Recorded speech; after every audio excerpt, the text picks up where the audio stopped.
Miss? Miss? Ay, sorry, Miss. Miss, excuse me. Question for you. Lalo natin to ah. Kayo po ba si Miss Regine Tolentino? Yes. Ikaw. Ikaw ba si Aaron? Yes po, Oh ma'am. my God, Aaron's in the house. Hi! I Hello follow po, ma'am. you. Nice meeting you I'm po. happy to see you here. Is okay lang po ba? Kayo naman po yung interview natin for the younger Of generation. course. Gusto ko yan. Hi, everyone. Para po sa mga hindi nakakaalam, ma'am, sino pong kasama natin and ano po yung industry natin? Regine Tolentino, aside from being an artista and performer, I'm also a fashion designer and owner of Regine Tolentino Atelier. Ah, For 26 years. 26 years, Yes. ma'am. Ang tagal na, no? Pero sa tagal na yun, ma'am, sa 26 years na yun, sa lahat po ng industry na pinasok natin, ano po yung pinakamalaking kinita natin sa isang taon? For my boutique, sa isang taon, I'd say around 12 and 12 million for 1 year from the boutique alone. Yeah, so Yes. we do that different lines. Meron kaming costumes, meron kaming gowns, meron kaming suits, uniforms, and we supply for like hotels and schools. Pero nag-artista pa rin po tayo until now. Yes, at nagsasayaw pa ako. So, costumes and dresses po, no, ma'am? Yeah. Paano niyo po nalaman na may pera dito or may market po pala dito? Actually, nauna talaga yung passion. I really love fashion since I was a young kid. And of course, I even sew my own costumes, yung mga pang-performance ko. So it goes hand in hand. And when I started it was actually for my baby. Gumagawa ako ng mga dress nila. Di pa ako nanganganak sa kanya. Gawa niya yung mga dresses. Until paglabas niya, I-realize ko, wait, nakagawa na ako ng isang full collection. Present ko siya sa Rostans. Kumagat naman sila. In-order nila yung buong collection ko. So that was the start na I-realize ko, pwede pala tong business. And at that time, I was only 20 years old. Grabe yun, ma'am, no? Pero hindi talaga natin alam na yung passion pala natin, pwede pala maging business minsan, Oh, for no? sure. And sabi niyo, ma'am, na kayo po pala yung gumagawa ng mga dresses na to, no? Yes. Akala po namin, mahilig lang po kayo mag-costume. No, marunong ako magtahe, pattern making, even beadwork. Kaya alam ko yung ins and outs of my business. Kahit mawala silang lahat, sana hindi. Alam ko lahat ng duties and I can know how to train my staff. Yes, tama po yun, ma'am, no? Sabi nga daw nila, knowledge po yung hindi matatanggal sa atin, no? Kahit na mawala lahat sa atin bukas, may knowledge pa rin talaga tayo, no? Yes. Para maangat natin yung business Tama. natin. Ilang taon na po ba tayo? So I'm 47, 47, with 3 wow. daughters, age Wow. 26, 25, and 5. Grabe, ma'am, you look very good at 47, ha? Sumasayo pa ako. Yes, ma'am. Ang tawag po sa inyo is Dancing Diva, di ba? Isa po kayo sa mga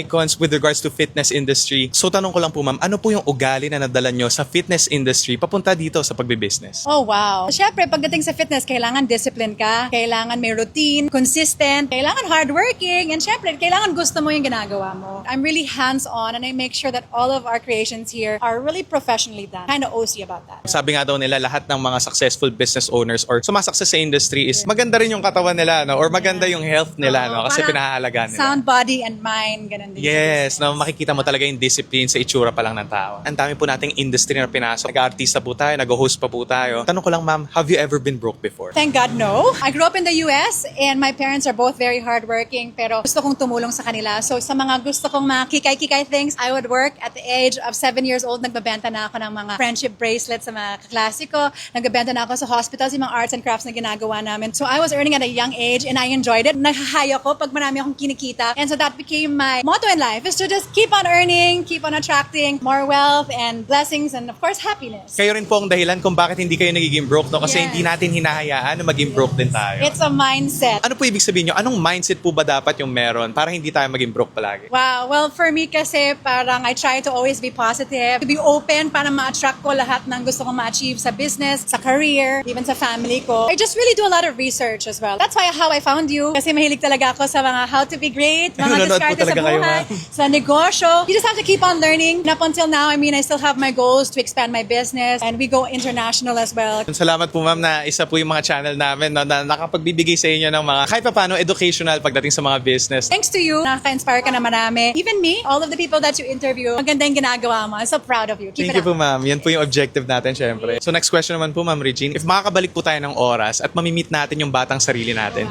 ano po yung advice na pwede po natin ibigay sa kanya? Oh my gosh. I would just say keep on going. Enjoy the ride. Pahinga din minsan kasi masyado kang workaholic. Just have fun. May mga regrets ba tayo, ma'am, in the past? Wala naman po. Sa mga exes ko lang.